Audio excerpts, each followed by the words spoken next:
Exactly Radhakrishna. గత కొన్ని రోజుల కిందట మున్సిపల్ ఎన్నికలకు సంబంధించిన నోటిఫికేషన్ రాష్ట్ర ప్రభుత్వం విడుదల చేయడం జరిగింది. రాష్ట్ర ఎన్నికల సంఘం విడుదల చేయడం జరిగింది. మనం చూసాం. అయితే ఎప్పుడైతే మున్సిపల్ ఎన్నికల నోటిఫికేషన్ వచ్చిందో నాటి నుంచి నేటి వరకు కూడా 3 ప్రధాన పార్టీలు ఐసికి తైస్ అన్నట్టుగా ఒకరి మీద ఒకరు విమర్శలు చేసుకోవడం, ప్రజల్లోకి వెళ్ళడం, పార్టీలకు సంబంధించినటువంటి మైనస్లంతా కూడా ప్రజల్లో చెప్పే ప్రయత్నం చేయడం, ఓట్ బ్యాంకును సొంతం చేసుకునే ప్రయత్నం చేయడం మనం చూసాం.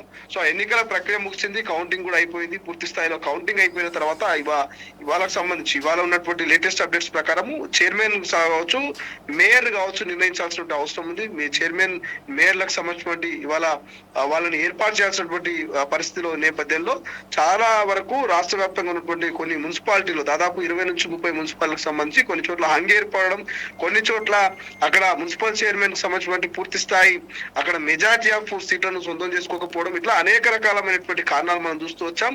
అయితే యాజ్ ఇట్ ఈస్ సేమ్ కామారెడ్డిలో కూడా అంటే 49 వార్డులు ఉన్నాయి. అక్కడ 49 వార్డులకు సంబంధించి కూడా అక్కడ మున్సిపల్ చైర్మన్ పీఠాన్ని కైవసం చేసుకోవాలంటే ఆల్మోస్ట్ 25 వార్డులు గెలవాల్సినటువంటి పరిస్థితి ఉంటుంది. బట్ అక్కడ 3 ప్రధాన పార్టీలు పోటీ చేస్తే 3 ప్రధాన పార్టీలు ఏ ఒక్క పార్టీకి కూడా అక్కడ పూర్తి స్థాయి మెజారిటీ ఆఫ్ మ్యాజిక్ ఫిగర్ అయితే మనకు సొంతంగా అన్నటువంటి పరిస్థితి. కాంగ్రెస్ 19కే పరిమితమైంది, 25 వస్తే అక్కడ మున్సిపల్ చైర్మన్ పదవి, కానీ 19కే పరిమితమైంది. బీజేపీ 16కే పరిమితమైంది. బీఆర్ఎస్ 11 చోట్లనే అక్కడ గెలిచినటువంటి పరిస్థితి. ఇట్లా పూర్తి స్థాయి అక్కడ మద్దతు లేకపోవడంతో కాంగ్రెస్ పార్టీ, బీఆర్ఎస్ పార్టీ రెండు కూడా జతకట్టిననే తెలుస్తోంది. 19+11 ఓవరాల్ గా మనకు 30 వార్డులు అక్కడ పూర్తి స్థాయిలో అధికారాన్ని చేజిక్కించుకోవడానికి మున్సిపల్ చైర్మన్ కి సంబంధించిన పీఠానికి అవసరమైనటువంటి సీట్ల సంఖ్య 30కి చేరింది. అంటే కేవలం 25 ఉంటే సరిపోతుంది, ఇంకా అదనంగా ఒక 5 ఎక్స్ట్రానే ఉన్నాయంటే 30 వార్డులు ఉన్నాయంటే పూర్తి స్థాయిలో ప్రభుత్వానికి సంబంధించి అంటే ఇటు కాంగ్రెస్ ప్రభుత్వము అధికారంలో ఉన్నప్పటికీ అక్కడ మున్సిపల్ కార్పొరేషన్ చైర్మన్ సంబంధించిన పదవిని కైవసం చేసుకోవడానికి పూర్తి స్థాయిలో అక్కడ వార్డులు గెలవలేదు. పోనీ బీఆర్ఎస్ అన్న కైవసం చేసుకుందామంటే పూర్తి స్థాయి వార్డులు లేదు. పోనీ బీజేపీ అయినా సొంతం చేసుకుందామంటే 16కే పరిమితమైంది. ఇంకా 10 స్థానాలు గెలవాల్సిన అవసరం ఉంది. ఈ నేపథ్యంలో కాంగ్రెస్, బీఆర్ఎస్ రెండు కలిసి అక్కడ కాంగ్రెస్ పార్టీ రెబల్ గా అభ్యర్థి అయినటువంటి ఉమారా అనేటువంటి ఎవరైతే అభ్యర్థి ఉన్నారో అక్కడ ఆమెకు చైర్పర్సన్ పదవి ఇచ్చేందుకు ఒక అంగీకారానికి వచ్చినట్టు తెలుస్తుంది రాధాకృష్ణ. ఇక బీఆర్ఎస్ అభ్యర్థి కాసర్ల గోదావరికి వైస్ చైర్మన్ పదవిని కట్టబెట్టేందుకు ఒక డీల్ ను కుదుర్చున్నట్టుగా తెలుస్తుంది. అసలు ఎవరు ఊహించలేరు కాంగ్రెస్ బీఆర్ఎస్ కలుస్తాయి అనేటువంటి ఆ పరిణామాన్ని ఎవరు ఊహించలేరు. కానీ కామారెడ్డిలో కాంగ్రెస్ బీఆర్ఎస్ కలవడం పైన తీవ్రమైనటువంటి చర్చ జరుగుతోంది. ఓవైపు కరీంనగర్ కు సంబంధించినటువంటి కార్పొరేషన్ లో ఓటింగ్ సంబంధించినటువంటి వెనకంజలో అంటే బీఆర్ఎస్ వెనకడుగు వేయడం తోటి అక్కడ కరీంనగర్ మున్సిపాలిటీ బీజేపీ కైవసం చేసుకోవడం, అంటే ఇంటర్నల్ గా కరీంనగర్ లో బీజేపీకి బీఆర్ఎస్ మద్దతు తెలపడం, ఇక్కడ బహిరంగంగానే కామారెడ్డిలో కాంగ్రెస్ బీఆర్ఎస్ రెండు ఒకటే అక్కడ మున్సిపల్ చైర్మన్ ని కైవసం చేసుకోవడం, ఇక అదేవిధంగా వైస్ చైర్మన్ కి సంబంధించేమో బీఆర్ఎస్ తీసుకోవడం, అంటే ఒక అండర్స్టాండింగ్ మీదనే ఇటు చైర్మన్ పదవి కాంగ్రెస్ తీసుకుంటే వైస్ చైర్మన్ పదవి ఇక్కడ బీఆర్ఎస్ తీసుకోవడం, ఈ రెండు కలిసి ఒక మద్దతును తెలుపుకొని ఒక పద్ధతి ప్రకారమే ముందుకు పోతున్నట్టు తెలుస్తుంది. మరి ఎట్టి పరిస్థితుల్లో బీజేపీకి మాత్రం అక్కడ మరి మద్దతు తెలిపొద్దు. బీజేపీకి అక్కడ శ్రీశైలం ఇప్పుడు నాకు ప్రధానంగా ఒక డౌట్, అంటే 19 స్థానాలు ఉన్నటువంటి కాంగ్రెస్ పార్టీ 11 స్థానాలు ఉన్నటువంటి బీఆర్ఎస్తో టైఅప్ అయింది కాబట్టి స్వతంత్రులు అవసరం లేకుండా ఉండదు, అవసరం ఉండదు. అటువంటిది ఒక ఇండిపెండెంట్ అభ్యర్థి ఉమారాణి ఆమెని తీసుకుని మరి అంటే 3 స్వతంత్ర అభ్యర్థులను కాంగ్రెస్లోకి తీసుకున్నట్లే తెలుస్తోంది మనకు ఉన్నటువంటి సమాచారం మేరకి.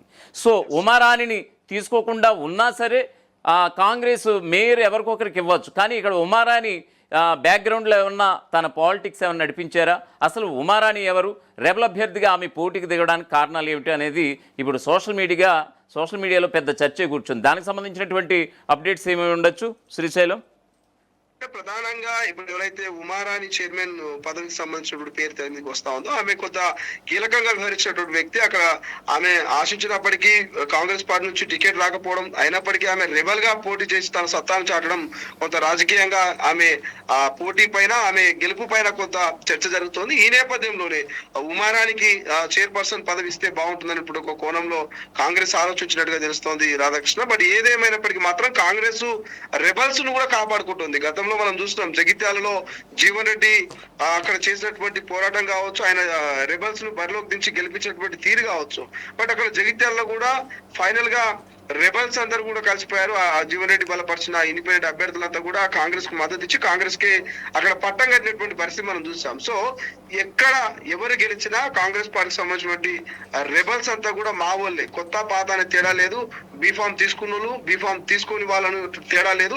ఎవరు గెలిచినా మా వాళ్ళనేటువంటి ఒక కాన్సెప్ట్ లో కాంగ్రెస్ ఉంది. కాబట్టి రెబల్ అభ్యర్థి రెబల్ గా గెలిచినటువంటి ఉమారానికి కొంత మెజారిటీ ఆఫ్ అక్కడ కామారెడ్డి కాంగ్రెస్ పార్టీ అంతా కూడా ఆమె వైపు మొగ్గు చూపడంతో ఆమె మున్సిపల్ చైర్మన్ పదవిని ఆమె సొంతం చేసుకున్నట్టుగా, ఆమె ఆ పీఠాన్ని అధిరోహించినట్టుగా తెలుస్తుంది రాధాకృష్ణ. మరొకవైపు శ్రీశైలం, ఇప్పుడు రాష్ట్ర వ్యాప్తంగా గడిచిన సార్వత్రిక ఎన్నికలు చూస్తే ఖచ్చితంగా కామారెడ్డి పీఠం నిజంగా ఒక సెన్సేషన్ క్రియేట్ చేసింది. అక్కడ ఇద్దరు ముఖ్యమంత్రుల అభ్యర్థులను కాదని, అంటే ఒకవైపు రేవంత్ రెడ్డి పోటీ చేశారు, మరోవైపు కేసీఆర్ పోటీ చేసినటువంటి సందర్భం. ఇద్దరు అభ్యర్థులను ఓడగొట్టించినటువంటి కామారెడ్డి నియోజకవర్గం అంటే పెద్ద సెన్సేషన్. ఆ యొక్క గెలిచిన అభ్యర్థి విజేత ఎవరో కాదు, బీజేపీ అభ్యర్థి కాటేపల్లి వెంకట రమణారెడ్డికి చెక్ పెట్టాలి అనేటువంటి ఉద్దేశంతోనే ఈ రెండు పార్టీలు, అంటే బీఆర్ఎస్ కాంగ్రెస్ ఇలా చేశాయని అనుకోవచ్చా? ఎగ్జాక్ట్లీ. అంటే ప్రధానంగా అక్కడ బీజేపీకి చోటు వద్దు ఎట్టి పరిస్థితుల్లో, కాంగ్రెస్ అదేవిధంగా బీఆర్ఎస్ కలిసి అయినా సరే కానీ బీజేపీని అక్కడ ముందడుగు వేయనివ్వనటువంటి కాన్సెప్ట్ లోనే మరి ఈ ప్రయత్నం చేసినట్టుగా, ఈ రెండు పార్టీలు ప్రయత్నం చేసినట్టుగా అయితే తెలుస్తుంది రాధాకృష్ణ. బట్ ఏదేమైనప్పటికీ మాత్రం కాటేపల్లి వెంకటరమణారెడ్డి మాత్రం తన మార్కుని గతంలోనే చూపించారు.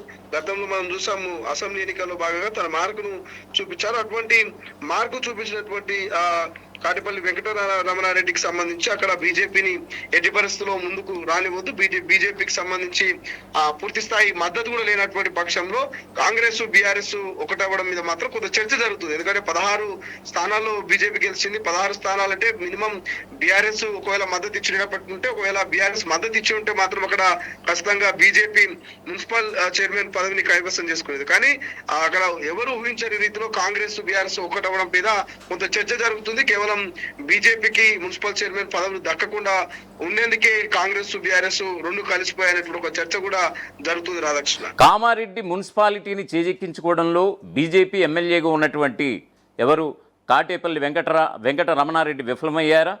16 స్థానాలు ఉన్నటువంటి బీజేపీ ఎందుకు బీఆర్ఎస్తో టైఅప్ చేసుకోలేదు? దానికి అంతర్గత విభేదాలు, స్థానిక అంతర్గతంగా విభేదాలు ఏమైనా ఉండొచ్చని భావిస్తున్నారా? ఎగ్జాక్ట్లీ. అంటే కొంత కాటేపల్లి వెంకటరామారెడ్డి కావచ్చు, అటు బీజేపీ కావచ్చు, కొంత బీజేపీ వెంకటరామారెడ్డి మార్కు ఉంటుంది అక్కడ. అయినప్పటికీ కూడా కొంత ఆ సమన్వయ లోపం కావచ్చు, లేకపోతే పార్టీకి సంబంధించినటువంటి నాయకులతో కొంత చర్చించే విషయంలో కొంత లోటుపాట్లు కావచ్చు, ఇట్లా కొన్ని కారణాల వల్ల కూడా బీజేపీ అక్కడ ఆ మున్సిపల్ చైర్మన్ పదవిని కైవసం చేసుకోవడంలో కొంత ఓటమి పాలైందనే ఒక చర్చ కూడా జరుగుతోంది రాధాకృష్ణ. బట్ ఏదేమైనప్పటికీ మాత్రము అక్కడ ఉన్నటువంటి కాంగ్రెస్ బీఆర్ఎస్ వ్యూహాత్మకంగా వ్యూహాత్మకంగా వివరించి బీజేపీని పూర్తి స్థాయిలో అక్కడ నిలదొక్కకుండా చేయడం మాత్రం కొంత చర్చనీయాంశంగా మారినటువంటి పరిస్థితి మనకు కనిపిస్తుంది. ఇంకోటి 38వ వార్డు నుంచి స్వతంత్ర అభ్యర్థిగా గెలిచినటువంటి గెలిచి కాంగ్రెస్ లో చేరినటువంటి ఉమారాణి మీద మాత్రం మీరు అన్నట్టుగా కొంత చర్చ జరుగుతుంది. అంటే ఉమారానికి ఎందుకు అక్కడ మరి ఆమెను మున్సిపల్ చైర్మన్ గా ఆమెకు బాధ్యతలు ఏర్పాటు చేయాల్సినటువంటి, ఆమెను మున్సిపల్ చైర్మన్ పదవి ఎందుకు ఇవ్వాల్సినటువంటి అవసరం వచ్చింది అనేది ఒక చర్చ అయితే జరుగుతోంది. బట్ ఏదేమైనప్పటికీ మాత్రం ఇది ఒక అన్వయ పరిమాణం. అంటే రాజకీయాల్లో శాస్త్ర మిత్రులు శాస్త్ర శత్రులు ఉండరు అనేటువంటి ఏదైతే కొటేషన్ సామెత ఉంటుందో అది మరోసారి నిజమైనట్టుగా తెలుస్తుంది రాధాకృష్ణ. ఈ రాజకీయాలు చూస్తా ఉంటే, కామారెడ్డి మున్సిపల్ చైర్మన్ సంబంధించిన పదవిని చూస్తా ఉంటే. Thank you. మొత్తానికి ఇది పరిస్థితి.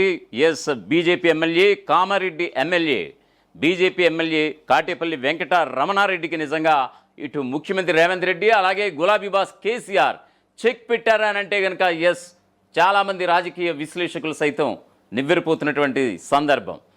ఒకప్పుడు ఇద్దరు ముఖ్యమంత్రుల అభ్యర్థులను కాదని కామారెడ్డి నాదే అని భీష్మించుకుని మరీ గెలిచినటువంటి కాటేపల్లి వెంకట రమణారెడ్డి ఇప్పుడు అక్కడ కామారెడ్డి మున్సిపాలిటీని బీజేపీ అంటే తన పార్టీ వశం చేయడంలో విఫలమయ్యారు.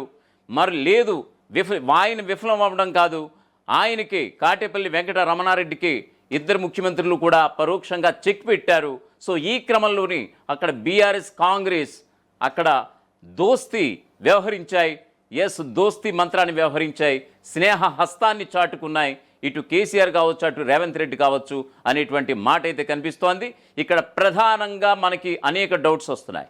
ఎందుకంటే 19 స్థానాలు సాధించుకున్నటువంటి కాంగ్రెస్ కామారెడ్డి వేదికగా బీఆర్ఎస్తో టైఅప్ అయితే 11 స్థానాలు, అంటే వెరసి 25 మెజార్టీ మ్యాజిక్ ఫిగర్ 25 స్థానాల కంటే 5 స్థానాలు అదనంగానే ఉన్నా కూడా ఇండిపెండెంట్ అభ్యర్థుల్ని ముగ్గురిని తీసుకుని అందులో ఉన్నటువంటి ఇండిపెండెంట్ అభ్యర్థి ఉమారానికి ఈ యొక్క చైర్మన్ పీఠం కట్టబెట్టడంపై ఇప్పుడు కాంగ్రెస్ శ్రేణులు స్థానికంగా ఏమనుకుంటున్నాయి? కాంగ్రెస్ పార్టీని ధిక్కరించి పోటీ చేసినటువంటి ఆమెకి నిజంగా మేయర్ పీఠం దక్కడంపై నిజంగా సర్వత్రా చర్చలు అయితే సాగుతున్నాయి. అయితే దీనికి సంబంధించి ఖచ్చితంగా మీ అభిప్రాయం అయితే మాకు కావాలి. మీ యొక్క అభిప్రాయం అయితే కామెంట్ బాక్స్లో అయితే తెలియజేయండి. చూద్దాం దీనికి సంబంధించి.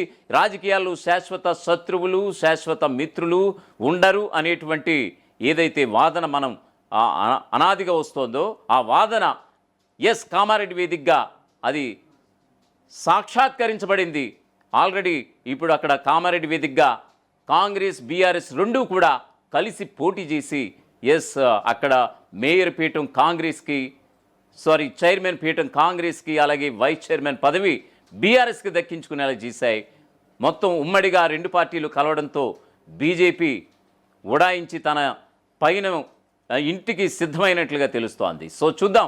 ఇంకా 36 మున్సిపాలిటీలకు సంబంధించి హంగ్ వస్తే చాలా చోట్ల బీఆర్ఎస్ బీజేపీ కలిసినటువంటి సందర్భం, చాలా చోట్ల బీజేపీ బీఆర్ఎస్ కలిసినటువంటి సందర్భం, మరో చోట్ల ఇలాగా కాంగ్రెస్ బీఆర్ఎస్ కలిసినటువంటి సందర్భం. మరి ఇంకెన్ని వింతలు చూడాలో ఏంటో వెయిట్ అండ్ సీ. అసలైన తొలి వెలుగు. ఫాలో వాట్సాప్ @తొలి వెలుగు official.